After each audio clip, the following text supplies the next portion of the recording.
Mbote peuple congolais, mbote na bandeko nyonso oyo bazali kolanda magazine na biso émission na biso ya masanga ya Congo ndenge tomesana kopesa yo actualité politique na temps réel oyo bozali komona ngai lelo mwana mboka Gédéon Souli oyo nazali na siège ya UDPS Kondo Etienne Tshisekedi grand mentor ya Union nationale oyo nazanga moko te na plateau na ngai nazali na mwana mboka président Imani oyo azali président ya ligue de jeunes ya parti cher oyo Etienne Tshisekedi mbote président président Imani tosimana moko na situation politique oyo ezali koleka na mboka na biso inflammation ya haute taxe ya finesse na biso ba motocycliste oyo balongwe na 15 000 francs bakomi ntina $500 ya kokamo eleki même voire même oyo ya bamituka na biso la taxi men oyo babomi lelo basala mwa bamarche na bango mpe esimba oyebi bato bakambaka mboka mpo basalela pepe malamu bazwaka bokonzi te mpona kosalela pepe mabe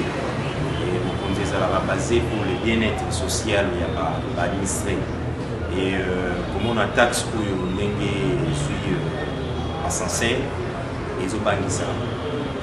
Nous croyons que les autorités bakoyeba kozongisa makambo ndenge esengeli parce que les peuples doivent vivre et les peuples doivent être asphyxiés pour balimba parce que soki peuple azali te mpo bapesana te. Donc voilà ce que je peux dire en entrée de jeu makambo etali taxe oyo emati talo puisque ebima yango te donc parti du peuple parti oyo eponaka changement état de droit démocratie voilà ondima te ke peuple ya azwa mokumba oyo ya koka te peuple asouffrir pendant que pouvoir ya Félix Antoine Tshisekedi ezali pouvoir ya soulagement pouvoir ya délivrance ya peuple. Président Imani ya kokama pourquoi bamotocycliste bazoya korevendiquer na siège ya UDPS kolebaki na ministère ya transport ndeko na ngai eza likambo kokamwisa o te UDPS ezali gardien ya bien-être ya peuple likambo nyonso etushaka peuple congolais oyoka batin parti ya Etienne Tshisekedi yango nde ebundaka mpona peuple yango nde ebundaka mpona peuple yango nde esalaka mpona état de droit omona makambo nyonso minerval bana bakende makambo ya gratuité UDPS bakosote baparti politique ata 100 UDPS ou makambo ekende boye na wete UDPS bamotocycliste mpe UDPS donc vous comprenez que ces partis azoka incarné changement yango nde bayaki et mpona ngai ezali kokamwa te mpona moto nyonso eza averti eza likambo koki ya kokamwa te eza nango normal parce que UDPS le gardien du bien-être social de Président Imani, année 2020, année d'élection, Gentilly Gobilan, gouverneur et province de ça, pardon, Oyo a banni l'action a frappé quelques bourgmestres pour la victime, il y a IDPS qui passe par là. Voilà, et puis, bateau il va ça par consi, on a droit pour sanctionner, pour ça la matin. Mais c'est ni pas ça là, pour l'andisama, l'idée et pour l'andisama, n'est pas comme ça pour ça. Ce qui coûte na kokamambo kama ndenge état d'émotion voilà et totali sanction ya bourgmestre na biso na ngalema parce que na ko pesa bino mo histoire ndenge makambo esalami et ya yambo tomona qui demande d'explication basengaki na bourgmestre ya ngalema et merci donc totangi demande d'explication na tomoni baza kosenga ye à se justifier sur une situation oyo ye na période où on a zaki na bourgmestre parce qu'il y a comme bourgmestre le 20 août basengi à s'expliquer la situation moko où esalamaki le 15 juillet comprenez que il y a déjà un caprice à poser déjà un problème na makambo et puis de komona lettre ya ndeketengeli ko azali ministre commercial aza ko signer intérim aza ai na bato ba ebitu administratif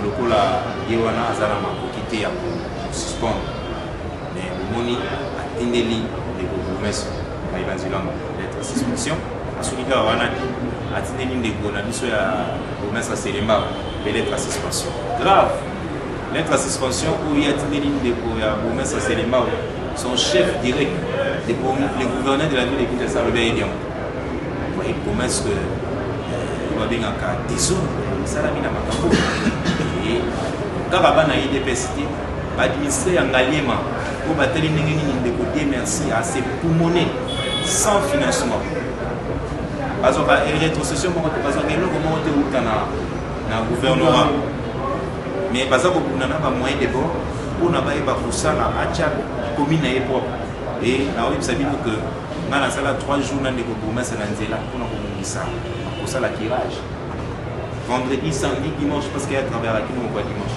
ça makambo ngana na qui m'a makambo na vivre et ba côté les que aza parmi ba promesse va soigner commune na bamoté tout va ndeko la lema pamoja ngo penez injuste et moi on a auto signos na limebi ça pour ça na mutambi on a Kinshasa et pas pour voir décision wana parce que ceux qui vous allez pour encourager qui va tout va travailler malin vous allez décourager comme vous avez besoin de s'encourager c'est qu'il faut encourager va tout va travailler malin comme ça et puis ça fait comme sous va travailler malin ou ma casse il pour travailler malin mais ceux qui vous allez décourager pour sanctionner va travailler malin va travailler malin tu vas le voir voilà tout travail mal ils sont tous à la sanctionner tout à l'heure commune tout à l'heure surtout ils ont la commune comparé à la commune en Galé, il n'y a rien à dire. Tout le monde va vous mettre tout au long au temps à la Congo, au temps à la commune. Oui, ça va commune à Kinshasa, c'est un problème que la commune est en Galé. L'objectif principal, les amis, ville province de Kinshasa, les à la CENI. L'objectif est d'aller bon. C'est qu'ils ont un paramètre, il y a solo. Sanction, on n'est pas dans un paramètre, ils ont justifiable, démontrable. On est que vous mettez en Galé, il a été plébiscité. Meilleur bourgmestre par l'organisme BDR à la ville à Kinshasa. Meilleur bourgmestre. Soit meilleur bourgmestre de la sanctionner. Il a été plébiscité par qui? Oui, totalement par l'organisme BDR va se faire plébiscité qui est un journaliste. Les jours même avant de sanctionner, n'attend un jour l'être et acquis. On est venu encore par un autre organisme, mais c'est avec le Congo. Là, il est plébiscité meilleur de la commune. Vie, il est la ville de Kinshasa. Vie, c'est qu'il est en train de poser comme action la commune sans financement adéquat. Soit financement où il s'engage comme ça là et ça là. Précisément la commune est président Emmanuel, nous allons obligé à faire la analyse politique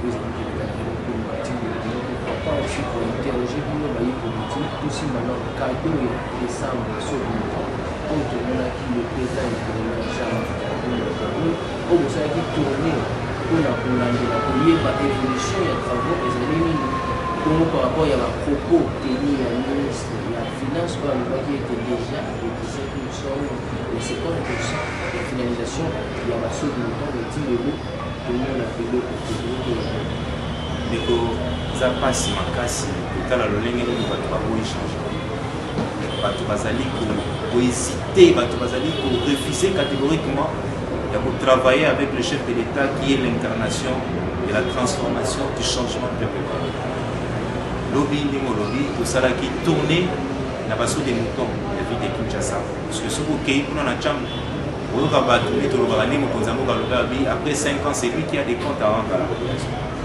Ce n'est pas un bourgmestre, ce n'est pas un gouverneur, ça serait les chefs de l'État face à la population. Mais bateau basu mukumba ya kokamba esika songolo bakala. Baza kosala ya mona moté mama pe pona kosali chef de l'État. Et nous les partis au pouvoir, les partis présidentiels tout tika. Pourquoi les présidents du parti, il avait levé l'option avec tous les députés. Il y a IDPS qui terrain total. Qu'est-ce qui se passe réellement? Et le constat était horrible, catastrophique. Nous avons vu sur le terrain que même bateau ils ont réalisé les travaux à 50%, 60%. Non, c'est en deçà des 30%. Parce que des moutons, bongo, ils ont décaissé. Rapport exacté. Pourquoi? Parce qu'il y a cabale, pour comprendre, il y a un plan contre les actions du chef de l'État. Pour battre un chef de l'État en désaccord avec sa population. Pas il s'appelle le chef de l'État et pas peuple. Et nous, on ne peut pas laisser ces choses continuer comme ça. Après, tourner, on a un rapport au sable en tant que. Parce que la carte appartient à l'issue d'un bateau, il va aller payer par la Zokamamboka. Pour la présidente de la première mission de l'Assemblée nationale, c'est taille dans la et rapport au WANA, et qu'ils ont suivi, je suis sûr et certain, par des sanctions. La responsabilité qu'ils ont établie et Batouana, pourquoi nous ne pouvons pas les salamités. C'est une prison. Parce que quand on fait souffrir la population, oyo vimba oyo famille sepela non on les a époque passé so et le monde a Félix Antoine Tshisekedi toyaki pour le peuple d'abord c'est que musale salama pe place de trouver pe place sepela na bokonzi ya Félix Antoine Tshisekedi vous allez bokonzi ya kimia président Mani to donc na suka TV za Mungu par rapport à la journée avec il va moi éclaircissement à la team qui va où il est pour l'inviter président de la République qui a manifestation de la parti politique aussi longtemps qu'un parti politique ne peut pas engager des institutions. Voilà, 38e anniversaire ya parti monene IDPS parti oyo nini ya alternance politique pacifique na mboka na biso donc 38 ans 37 ans tozalaki na kati ya opposition inani vivre na kati ya pouvoir pour le bien-être général et c'est tous célébrer l'anniversaire avec faste et je lance déjà l'invitation à ma jeune quinois, ma jeune congolais nyonso o baza même na bandundu oza na kipiti oza na bakungu Congo central yaka toye ebele to ba ko communier ensemble par rapport à l'invitation à chef de l'État azali azana pour la coloration politique sous-souté parce que azali ya batu nyonso et biso tolobi que ce chef de l'État akoya wana te lokola membre ya IDPS chef de l'État akoya lokola peuple congolais oyo aza kondima que IDPS travailler makasi pour IDPS c'est un parti n'est pas un parti kaka ya ndamba bato c'est un parti pour tout le peuple congolais parce que lelo oyo mosala parti IDPS esali kaka mpona ye te esali mpona tout le monde comme un patrimoine et si le chef de l'État peut venir na connotation wana parti wana lokola patrimoine national ya kobeta lisolo na peuple congolais kosola mpe na peuple parce qu'il a fait na bamboka nyonso kosola na bakinois directement à travers cette occasion pas comme membre ya IDPS pas comme chef de l'État président de l'IDPS mais comme citoyen congolais qui reconnaît à l'IDPS un patrimoine national c'est parti qui a travaillé pour l'intérêt et à peuple congolais donc dans ce sens là que l'invitation est qu'ils allaient lancer par le chef de l'État. Merci Président, nous sommes vraiment arrivés à la fin de notre émission. Merci aussi pour votre disponibilité à notre na kusukisa na koloba boye koyebisa na bapeuple congolais que Félix Antoine Tshisekedi azwi bokonzi na ye mpona pouvoir mate kovindisa libumu na ye Félix Antoine Tshisekedi azwi bokonzi na ye mpona kosalela peuple bolamu Félix Antoine Tshisekedi ata mokolo moko te akosala conspiration contre son peuple parce que boyebi Félix Antoine Tshisekedi il est le fils biologique et politique d'Etienne Tshisekedi, ce grand leader, celui qui a combattu la dictature nyonso ya mboka oyo. Et ce n'est pas à son tour Félix Antoine Tshisekedi akoya kokombola makambo wana. S'il est au pouvoir, c'est pour le bien-être de tous les Congolais. Na kosenga na yo Congolais ici pour Zouani, oyeba kobani ezali ba langage ya tribalisme, oyeba kobani ezali ba langage ezali ko diviser biso mais tout sangana bakola mutu moko, oyeba kolongola ba obstacle nyonso eza ko empêcher. Vous allez côté les missions et changement engagé par le fils du pays, Félix Antoine Tshisekedi. Et ces actions-là, c'est pour l'intérêt général. Tout Sangana, Nassima Mokonzamoka, tout Sangana, Nabolingo Yamboka, pour que notre pays va reconnaître la bonne ascension à travers les nations. Merci beaucoup. Merci Président. Nous serons peut-être cependant attention à pourquoi la mission de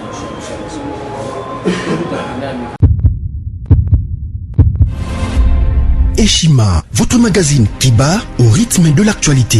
Une réponse à vos besoins en information, un éclairage dans divers domaines. Impartial, documenté, instructif. Eshima au cœur de l'info. Retrouvez la nouvelle édition. Exclusivité. Sakumbi Molendo, le réformiste qui vient stopper l'hémorragie, suspension des fonctionnaires peu intègre, numérisation des titres fonciers et climat de confiance avec les collaborateurs, le nouveau gestionnaire des terres congolaises fixe les nouvelles règles de jeu. Focus, Lambert Mindi, Omalanga, le souverainisme comme un dogme. Redressement délaissé, Tomaluaka Losenjola, l'homme de la situation. Dossier Eshima, fini les vacances, vive les rentrées. De la politique au judiciaire, en passant par les scolaires, les derniers trimestres de l'année 2019 en RDC est décoiffant. Économie, BCC, un cadre des rétrocommissions et détournements à passer au peine fin.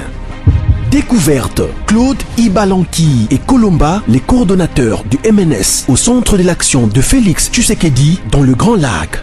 Les dialogues et pourparlers en RDC qu'en tire le peuple. Tubaou, la clé de la mythologie kassaïenne. Retrouvez l'intégralité du magazine Eshima dans les kiosques. Eshima Magazine, un nouveau standard d'information.